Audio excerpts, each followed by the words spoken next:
இந்தியாவில் ஒரு சமயம் பார்த்தீங்கன்னா எந்த ஒரு தப்பும் பண்ணாத ஒரு ஆள் மீது குற்றவாளி அப்படிங்கிற ஒரு பேர் சுமத்தப்படுதுங்க. இவருக்காக ஒரு வழக்கறிஞர் வாதாட வராருங்க. இவர் நீதிமன்றத்துல வாதாடிட்டு இருக்கும்போது வெளியில இருந்து ஒரு நபர் வந்து அந்த வழக்கறிஞர்கிட்ட ஒரு துண்டு சீட்டை கொடுத்துட்டு போறாருங்க. இந்த துண்டு சீட்டை பார்த்து படிச்சுட்டு பாக்கெட்ல வச்சுட்டு மறுபடியும் வாதத்தை தொடர்றாருங்க அந்த வழக்கறிஞர்.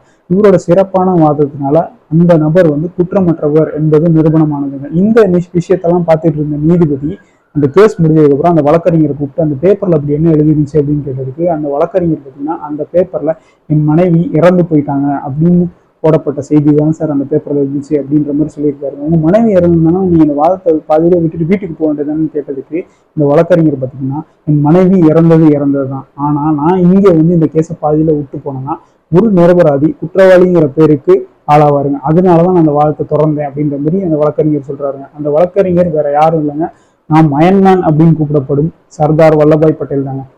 அயன்மேன் தாங்க.